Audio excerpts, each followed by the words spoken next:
Resilient and Thriving Hawaii. The True Initiative is an extension of the Hawaii Executive Collaborative. And if you're interested in getting involved, especially after our conversation today with Michelle, please visit hec.org/true. A few housekeeping items before we start today's interview. This session will be recorded and will be sent out to everyone who registered. We ask that all attendees remain muted with their videos off. Please feel free to send in any questions during the session today through our chat function. We will address those during the Q&A portion of today's webinar. Now, today, I have the privilege of speaking with my friend, Michelle Cheung, the director of the True Initiative. Michelle started her career at Citigroup in corporate banking. In her 12 years there, she managed credit risk projects and implemented web and database technologies. Before leaving, Michelle implemented a $52 million project which standardized data sourced from 100 separate global systems. Then, at Bank of Tokyo, Michelle served as the VP of Corporate Risk Management of the Americas. She implemented credit applications and delivered the application over to over 400 users in 13 different locations. More recently, Michelle was the SVP of Marketing, Research, and Technology at Locations, the largest locally owned real estate company in Hawaii. There, Michelle planned and executed key initiatives of the company and directed the company in a changing and competitive industry. Now, Michelle's the director of the True Initiative. Let's start there. So, Michelle, what exactly is the True Initiative? Hi. So True is a nonprofit and with a mission of creating tech-enabled jobs because we believe that tech-enabled jobs have a potential for higher wage earning. And we do that by accelerating the use of tri-technologies, things that are more common in the mainland and that are becoming more common here in Hawaii, like cloud computing, RPA, robotics process automation, and SaaS products. The thought is that if we're able to share and develop solutions to common business problems, then other organizations are able to benefit from the experiences that different orgs can share. So they can learn about common problems, they can learn about things that work, things that didn't work, and how to release a product out. Yeah. And now I know the True Initiative is part of the Change framework. Could you touch on how they're related? Yep, sure. So Change is a framework that focuses on different areas in Hawaii that we think could be improved through collaborative action. Each letter of change stands for something a little different. So C stands for community economy, H stands for health and wellness, A stands for the arts, and then it continues on. Mm-hmm. But what True is focused on is in the C component, and that's the community economy. It's broken up into 3 areas: affordability, innovation, and then creating jobs. And so that's where True sits. It's led by Paul Yonamine as a member of the Hawaii Executive Collaborative. And actually the Hawaii Executive Collaborative has taken on this framework to lead some of the change. There's a lot of organizations out there that are doing good for Hawaii, and this is just another one that's organized by the private side. Yeah, great. And now I know True is a relatively new initiative, but I know that you guys have already had some successes. Could you share some of them with us today? Absolutely, and I think Hawaii's traditionally been a little slower to adopt new technologies, and I think with COVID, it's exacerbated that. People who don't have technologies just struggled a little bit more to adapt in the changing environment. I think it was Satya Nadella of Microsoft who said that we did 2 years of digital transformation in 2 months. So that's amazing. And we just hope that True will continue to play a role in helping more organizations transform digitally. One of the projects that we've been working on, so True is trying to do digital transformation through use cases. So we created use cases for many of the areas in business that are common challenges. So we look at HR, a lot of organizations have HR areas. We look at help desk. A lot of organizations, need to maintain help desk, maintain customer service. So one of those is Central Pacific Bank. They wanted to use AI for customer care to help manage their help desks. And they took True along with them on that journey. And so we had some of the events here at the Sandbox, but they brought in different vendors. So they brought in Amazon Connect, they brought in IBM, KPMG, and some other ones. And the True was able to go with them through this journey. They ultimately decided to go with Amazon Connect. And Adrienne Chi, who's the division head at CBP, she's actually implemented 3 Amazon Connects within Central Pacific Bank during the COVID pandemic. Yeah. So that's amazing. And she has a roadmap out. So she's going to bring in chatbots. She's going to bring in Polly and Lex to leverage the AWS solutions. And she's going to share all of this with the True community in September. So she's going to share everything about the project and things that will hopefully help other organizations adopt similar solutions. So things like project plans, the process flows, the gotchas, the lessons learned. So we think that that share will have a positive impact on other organizations.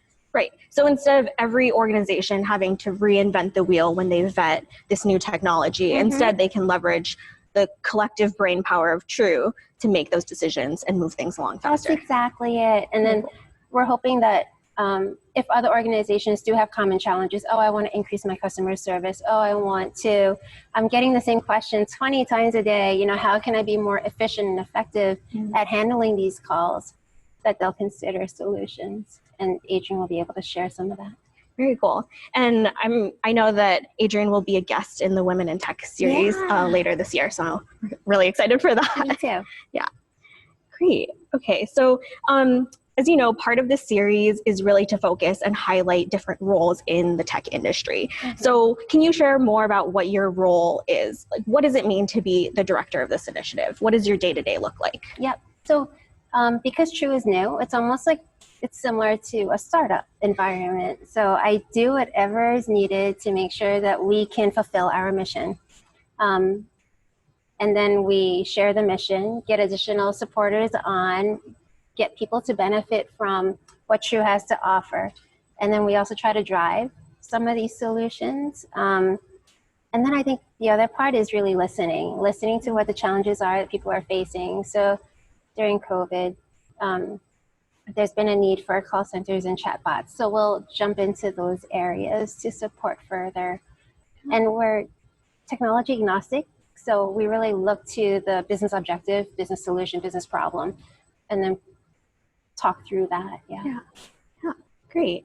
And I know that I quickly glossed over your extensive career history, but can you share more about what past experiences really positioned you well to take on this role? What did you learn from those experiences, and how are they helping you now? Okay. So I grew up in technology. I started out at Citibank, as you mentioned.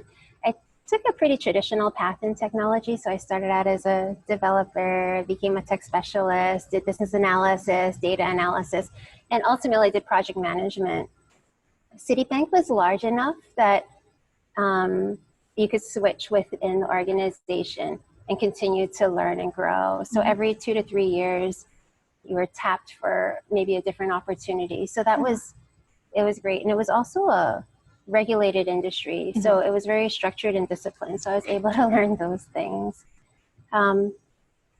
Admittedly, like when I was tapped for different opportunities, there's a little bit of self-doubt, I'll admit it, right? Because you go from a smaller project to a larger project and you're like, can I really do that? Do you have the right person?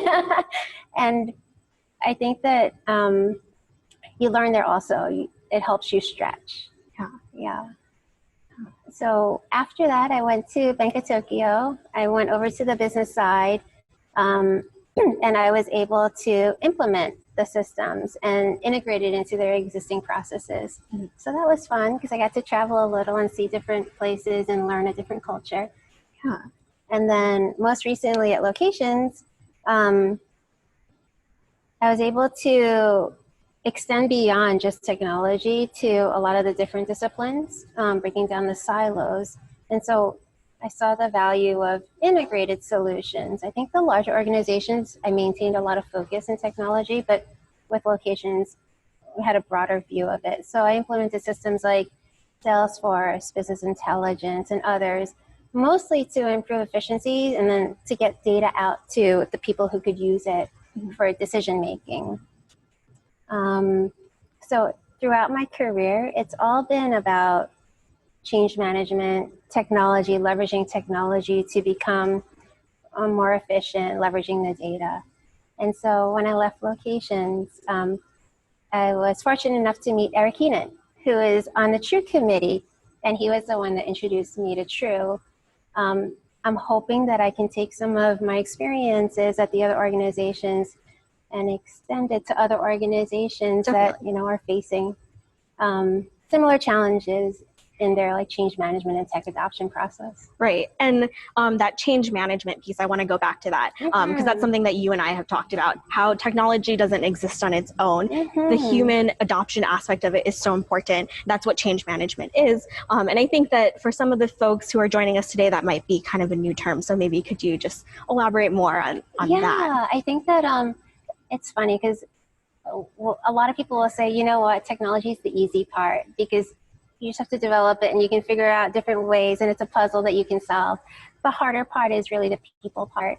It's seeing how people can adopt it, integrating it into existing processes, making sure that you're not doing silly things just because you want the technology in place, but you're looking at the whole picture to make sure that the overall output is better than what it was before.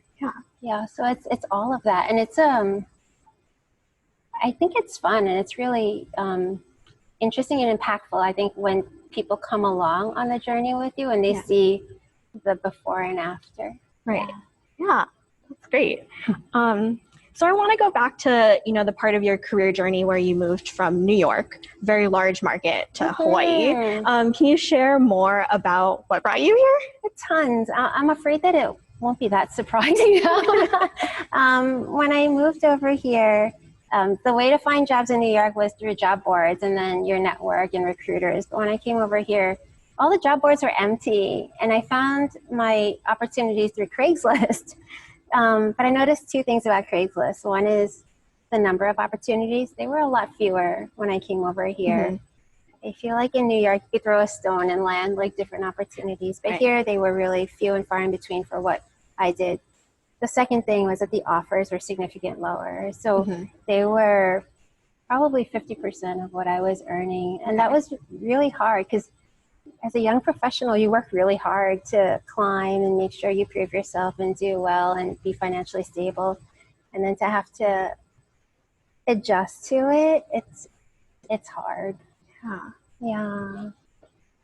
And then also about when you landed here, did you find that you had to reposition yourself? Did you have to talk about your experiences in a different way to find opportunities? I didn't. I was fortunate that people were looking for someone with my experiences. And I think that having the experience at a large organization was good because I came with a certain discipline and I came with a certain structure that others could leverage. So I didn't have to reposition myself too much, but I learned a lot. I focused on,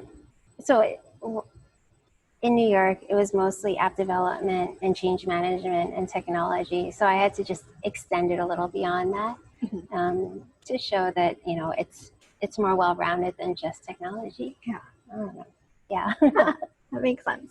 And then I know on today's webinar, we have a few folks who are growing and building their careers on the continent, who are either kama-aina looking to come home, or they're thinking about maybe moving to Hawaii. Do you have any advice for them?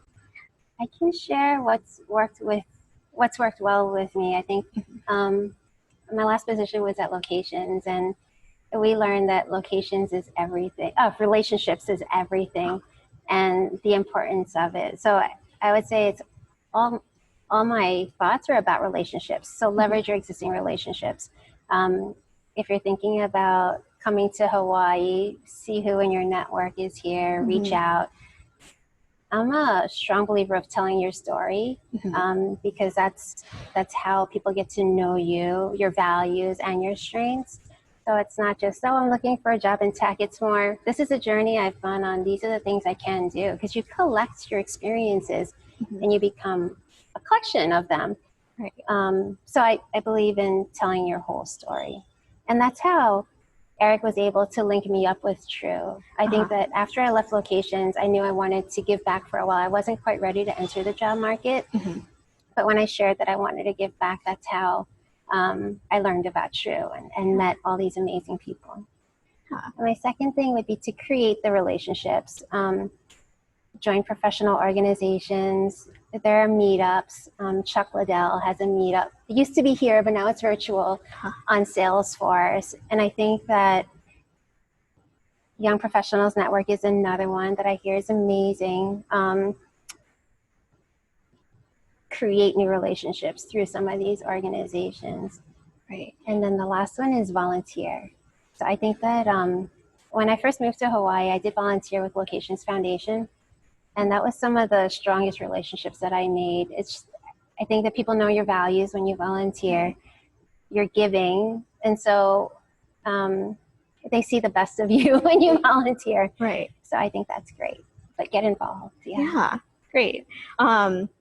All of that advice is a great segue into the next set of questions, which are focused on leadership and other advice that you have around that. So you obviously have a lot of experience leading teams. How would you describe your leadership style? Mine is collaborative. That's my preferred style. So in different situations, I know that you have to adopt with different leadership styles, but collaborative is my tried and true, and it's my preferred one. I'm a natural collaborator. I believe that you're stronger as a team. I believe that we all have strengths and that there's no way I can know everything. So I really rely on the people on the team to do different parts, and I leverage them and I trust them. So it sounds a little cliche, but I do believe that we're stronger together as a team. And it aligns nicely with True, because we are leveraging each other's experiences to rise the tide in Hawaii. Right. Yeah, that makes sense. It's interesting because the leadership style that you just described, a lot of those traits are often associated with women in business. They're not, the hard, old school leadership descriptors. Have you found that leadership style has, met resistance from the folks who are more of that old school camp? So I grew up in the financial industry, which is very traditional. And also, so I was there in the 90s. And I just remember every single performance review, they would tell me, Michelle, you have to be more assertive. Michelle, you have to be more, aggressive in the way you are and more firm. And I'm a firm believer. Well, first, I couldn't do it because it's not in my nature. I believe that there's more than one way to solve a problem. And so I stuck with the way I am. Yeah, you flip on different things when you need to be more assertive. But so yes, I did get a lot of advice that I needed to change. And I don't know whether it was I wasn't able to do it or I didn't want to do it. But I find that this has served me well. And I think in most recent years, this style has come up more frequently. Definitely. So like even there was an article about the female world leaders and how they've handled COVID. Yes. And the article shares that, they were successful. And I think part of that is because they have that style of listening to the experts instead of thinking, I could be an expert. Yeah, totally. That makes sense. Yeah. We all know leadership is tough, and, you shared some of the feedback that you received as a leader that wasn't helpful, but what have you found to be helpful, and how do you find that what do you do to improve as a leader? So the other thing I wanted to mention was vulnerability. I actually, I think that that's important because I think showing a little bit of vulnerability allows someone in, and it creates a stronger relationship. So I think that it's okay to show vulnerability. I think sometimes it's a fine line on, how vulnerable, because I don't want to come across as, an idiot or anything like that. But, Right. But I think that vulnerability is important.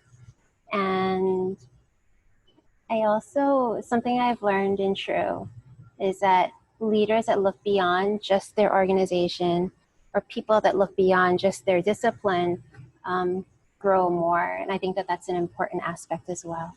So I love that leaders like Paul Yonamine, leaders like Peter James at Servco, Data House, they're also focused on and committed to giving back to the community. That it's inspiring. I find it inspiring. And I think that through COVID, it highlights that even more, the importance of it. Right. And you asked, how do I improve as a leader? Yeah. I ask a lot. So I'll ask friends. I'll ask people I work with. I'll ask managers. I'll ask my team members. I'll ask people that report to me. And I'll just find out, how can I do better? How can I help? What do you need? And I find that some people are like, oh, you're doing great. And I think that I appreciate the encouragement. But sometimes I'll push a little further and say, well, you know, I hate public speaking. Maybe you can give me some pointers or something. But I always ask. And I think that that also has served me well. Sometimes I'm like, oh, who am I to be giving advice? But all I can do is share what's worked for me. Yeah. That's all. Yeah, that's all really helpful. Now, I do want to ask you, what advice do you have? What advice do you have for the audience, especially considering that so many of the people who are joining us today are women, either in technology, looking to grow their careers in technology? What advice do you have? Or what's worked for you? Yeah, that's a better way of framing that. I think that I have 3 things that I'd like to share. So one is taking ownership. Whenever I've walked into an organization, I've always felt like it was mine, starting from a developer in my Citibank days all the way through to True. And it matters with the big things and with the little things. So with larger things, if I'm in technology, I would say, look to the other areas that are touched by the technology, whether it's the business, marketing, or sales, and consider it. Just because it's someone else's responsibility doesn't mean that you can't participate if you have an idea, a suggestion, a thought, or anything like that. So I take ownership of the whole solution, not just my little piece of the solution. And it happens with small things too. So I just remember at locations, we had a kitchen that was shared with clients. Every time I went in, if I saw sugar on the table or water spots, I would wipe it up. And it's because it's a reflection of me and my organization. So I found that taking that ownership is important, because it makes your view a little bit bigger, and then it makes you care more, I think. Yeah. And number 2 would be, I don't volunteer for stuff. Jump in. It could be a picnic planning. It could be, I don't know, planning a lunch and learn. Whatever it is, jump in. It could be, will you do a webinar on women in technology? Say yes, stretch, and give what you can. I was tapped for larger projects, like you mentioned, and there's a part of me that's always like, oh, do I want to take this on? Can I take it on? Should I take it on? Would I be doing a disservice? But I think you have to go for it. Trust the people around you. You don't have to do it on your own. There's always people to support you. So my number 2 would be jump in. And then the last one, jump in and continually learn. I learn from everyone and everything. And the lessons vary. Some are like really impactful, and some of them are, little ones, like, so TikTok. I'm totally not in the age group for TikTok. But they taught me how to make this amazing coffee drink. And they teach you how to draw cartoons. And so I'm not really active on social media, but I think you have to continue to learn because that's where a large part of your constituents are, people you're trying to reach, people, your clients, or, so I say continually learn. And then my last one is I've always worked myself out of a job. And it sounds weird, yeah? It does sound weird. I've always worked myself out of a job. And I always make sure that the team can not only survive, but thrive without me. I think that everyone should grow, and that if you can get your team to a point where they're humming without you, I don't know what's better than that, right? I feel like you've succeeded.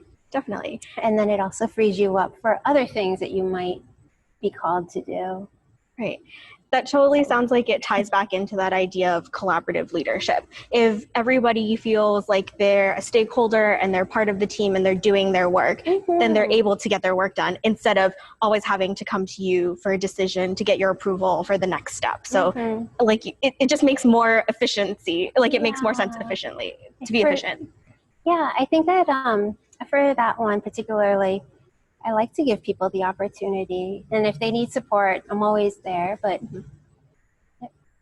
they should be given the chance to take more on, learn what they want to learn. And so that's I find that in management, that's an important part to me, to make sure the person's goals are being reached, that they're trying to get to, that they're getting to where they want to be.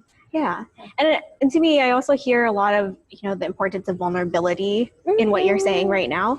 Because if you're vulnerable, then, your team can feel vulnerable saying, hey, well, I tried this thing, I stretched, it worked or it didn't work. And they know that because you've been vulnerable, they can be honest with you in that way too. I hope so. I think that some of the people I've worked with are my closest friends. And so I joked around about it, but coming onto this webinar is not the easiest thing for me. And I declined a few times, but Ellen kept pushing. No, I'm kidding.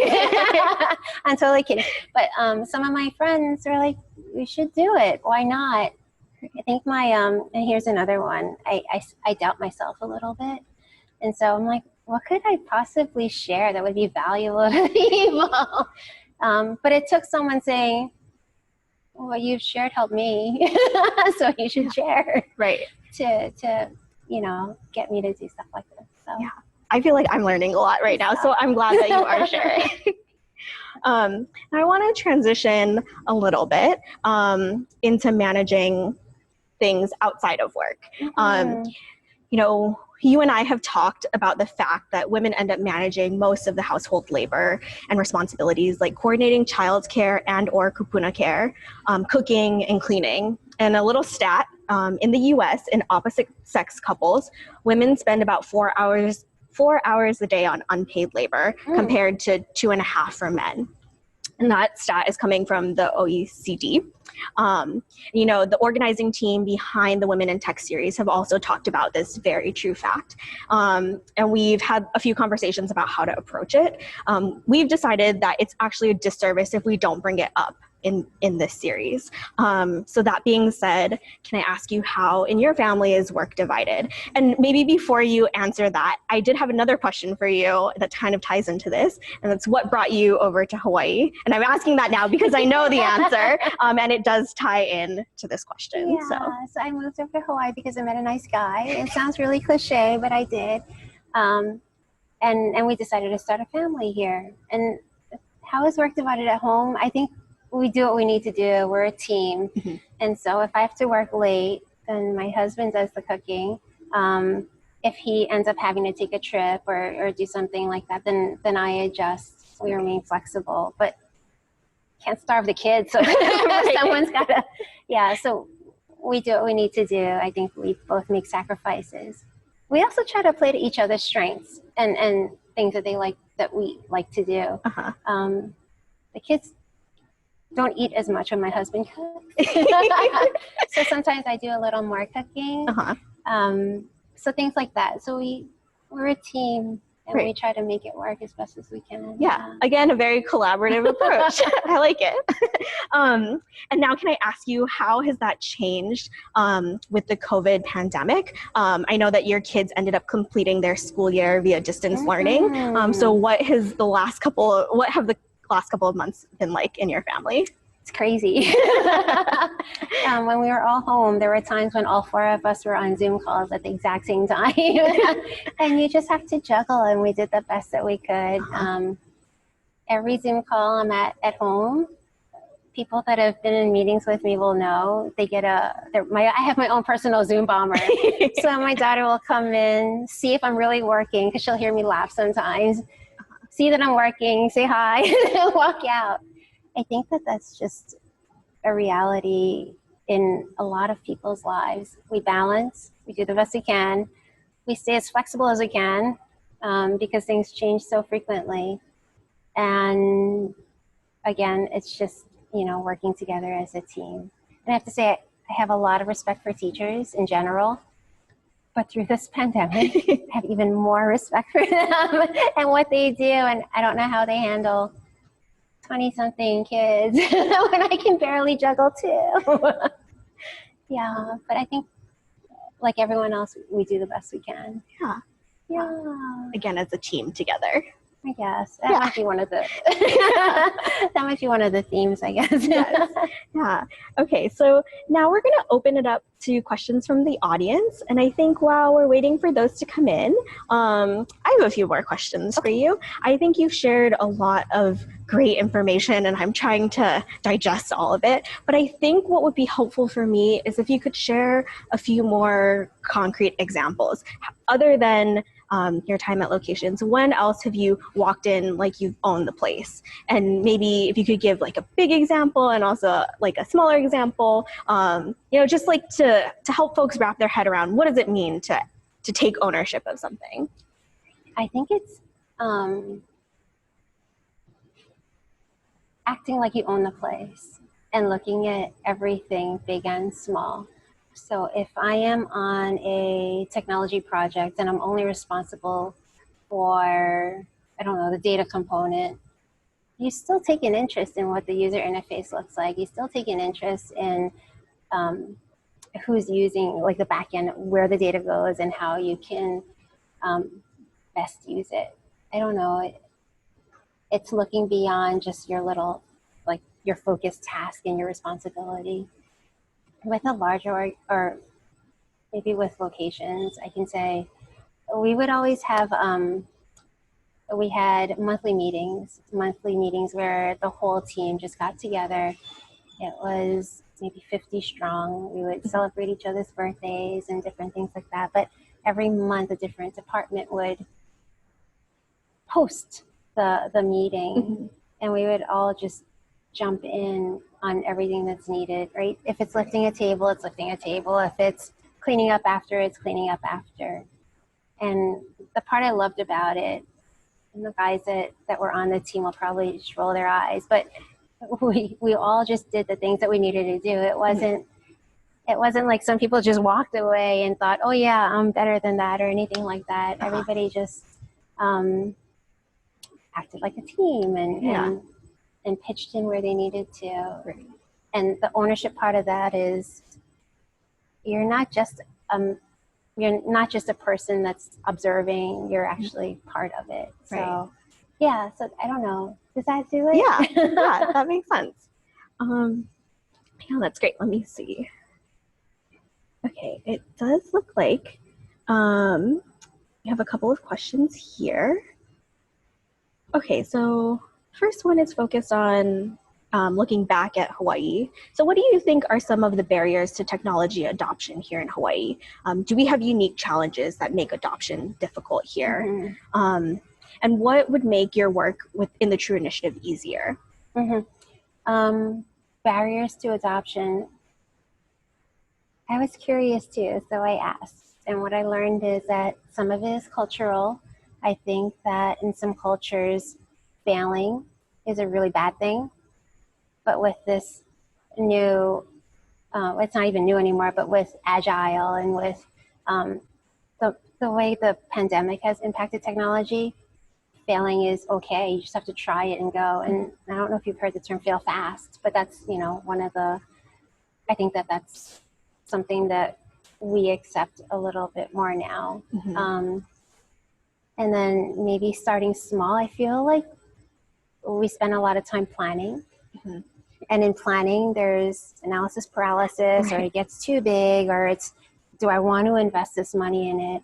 And that's another barrier. Maybe the third is, I don't know where to start. I'm hearing all this stuff about cloud computing and how I should focus on my core competencies, but where do you start? And then if you talk to a vendor, are they selling, or are you getting a real answer? One thing that's great about Hawaii is that the relationships are real. So I feel like there's less selling and more, this is how I can help you problem solve. So I think that those are some of the barriers, but we hope that True will help alleviate some of that, because by sharing some of the projects people have done, you get to learn, you see the impact, and you know that you're not just trying something without seeing how it has impacted other people. Yeah. That's great. And then the second question, what do I need help in True, and how to make it successful? I think that there are two things. One is, if you see a common business challenge that your organization is facing, you can either share what you're doing with it and take True along on the journey with you, so others can benefit from that, from your experiences and from your learnings. And then the second one is sharing what some of those challenges are with me. When with a True organization, hopefully we can leverage our network. Presumably, likelihood is that you're not the only person, or that person isn't the only person that's having a challenge in that area. Right. But what we can do is pool our collective resources and knowledge and network and help develop a solution or create a solution. Yeah, so those are the needs. That's great. So you guys heard it. If you want to get involved in that way, again, that's hec.org/true. Yep. Or you can email me. Great. And then, so the second question is, what tips would you give to women who want to enter the technology field or secure a technology adjacent role in digital marketing? Secure a technology adjacent role, for example, digital marketing. And I think after our conversation, maybe let me try to reframe that question to, you have hired a lot of people in technology or in tech adjacent roles. What do you look for? What skill sets should people be thinking about? And then how would that advice be tailored to the women in the audience? Okay. When I hire for fit, and I hire for potential. I hire for people who can continually learn, solve their own problems. They leverage your own resources. And then I look for people maybe with a foundation, either in technology, so that they know how to go about that, testing process, or that evaluation process, something like that. I feel like a lot of it can be learned if you have the right attitude. So that's what I look for. Sure. So if somebody isn't familiar in tech or hasn't grown up in technology in the same way that you have, what are ways that they can learn those processes and how to think with that lens? Yep. So there's a lot of different educational opportunities out there right now. So Coursera, I think HTDC and Ellen has been developing a program where anyone who's unemployed or looking for a job can get a free license for Coursera. And that opens up a world of different technology options. And it's learning and being versatile. I think experience is really important. So I like the volunteer route. I think that a lot of people need a lot of help right now, and they're willing to give people a chance. So I like that one. And then the last one is Salesforce gives you training So you can do free training. They'll give you a developer's license. And I'm sure that there are other systems that are doing that as well. Yeah. But try it, play with it, get in there and make it say hello world. That's I'm dating myself, but that's what, the little programs used to do, but give it a shot. Yeah. And that really ties back to, what you were saying earlier about that advice of just always constantly learning and leaning in and saying yes to things. And so even if that's at your organizational level and asking, to take on a new project to grow that skill set, or going and seeking external resources to do that. Yeah. Huh. Great. Okay. So this next question for you, how do you get folks to get on board if they're not initially willing or open to being collaborative? So how do you get people to follow you? I order them. No, I'm totally kidding. I think that's relationship building, and it's listening, not just hearing, but actually listening to people. I think it's coming at it from a curiosity point of view to say, why not? And what do you think? How do you think we should do it? And opening up that conversation. But I do think it's about relationship, and I know time is tight sometimes, and so some people maybe don't. I look for common ground, or a common person, or a common friend. Yeah. And the second part of this question is asking about that same experience or that same challenge, but thinking about it from the perspective of being a woman in business, or a woman in tech. So what happens when your collaborative approach gets dismissed, for it not being the hard way of approaching things? I mean, I know you kind of answered it with the first part, with your first answer, but what are other ways, like with that, thinking about it in those terms? Have you ever heard of the DISC assessment? Sort of, but maybe can you share more about it? The people that do DISC are probably gonna yell at me for doing it a disservice, but it's a tool that tells you how you work and think. And so DISC, each letter stands for a different way of working, and you can work with different people from those different disciplines in different ways. So for example, a C is someone who's really analytical, I don't remember what it stands for, but a C is someone who's really analytical. And so if you need to get a C on board with you, you show them the data. And a D is a dominant personality. And if you need someone who is a D to get on board with you,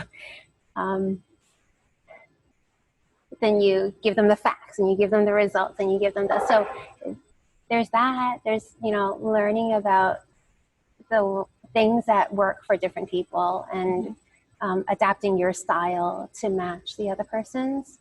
And then I also mentioned that there are different leadership styles, right? So, I mean, there are different leadership styles that you can call upon when needed. And sometimes maybe a more firm approach is, this is a goal that we're after, unless, you can share a better way or a different approach, then we're going to go this way. Right. And it becomes, you ask for the collaboration. If the collaboration doesn't come, you still have to get the job done. So then you pivot and change your approach. Yeah, that makes sense. Okay, one more question. So when we were talking about leadership and how you ask for advice, you shared that you ask those around you. You mentioned friends and colleagues, but also you get feedback from your mentors. How do you go about finding mentors? Do you ask them? Do they appear? Do people tell you they want to mentor you? Like, tell us how you find the mentors. I'm not the strongest at it, but I find that the best mentors are the ones that are organic, where you have a commonality and there's a level of trust and relationship there. When I was with Citibank, they actually assigned you a mentor. Yeah. So I think that's great too. And I'd like to see more of that, because there's a lot of people out there that are willing to mentor that maybe don't know how to find a mentee. Right. So I think that's great. But in looking, I think in the people I meet, if I find someone that I gravitate to, or someone that we click with, or someone that maybe just shows an interest in what you're doing and where you're trying to grow, I don't think I've ever asked, will you be my mentor? But I don't know, it develops over time. Yeah. Maybe that's the best way. But you follow up on your relationships. Every month I have a reminder to say, why don't you call this person, just to check up on them and to see if, I think maintaining relationships is important, and you never know where different relationships go. Yeah. Okay, so I think with that, I'm going to ask you our final question. And for those of you who've been joining us through this whole series, you know that the last question that we always ask is, what one word would you like to leave the audience with, and why? Okay. I feel like I should say teams, because that's been the theme. But my word is impact. So I feel like everywhere you go, every person you meet, you should have a positive impact and leave it better than it was before. I've tried to do that in all my work positions, and then I try to do that in my relationships too. Yeah. Oh, that's great. Great. Awesome. Impact. Great. Thank you so much for letting me ask you all these questions today, and having this conversation. Again, our conversation's been recorded, so that will be emailed out to everyone who joined us. And we'll also be sending out a survey asking you for your feedback about today's session, as well as our series. So keep an eye out for that email. And if it's okay with you, Michelle, we'll also include your email so that if there are folks out there who want to get involved in True, they can get in touch with you. Yeah. Can I add 3 little things? Sure. One is, yes, I do play Zoom. Number 2 is, I don't know if you guys know, but Sarah was recently promoted as a general manager of the Sandbox at Boccacelli. And you guys don't know how supportive she's been through this whole interviewing process. So I wanted to thank you. Thank you. And I would be remiss not to mention Ellen Ng, who is the founder of this Women in Tech series, for her encouragement and for putting all this effort into sharing these wonderful stories. So thank you, Ellen. Yeah, thank you, Ellen. We keep looking that way because she's hiding over there. Okay. Yeah, so thank you. Thank you. Thanks, everyone. Bye.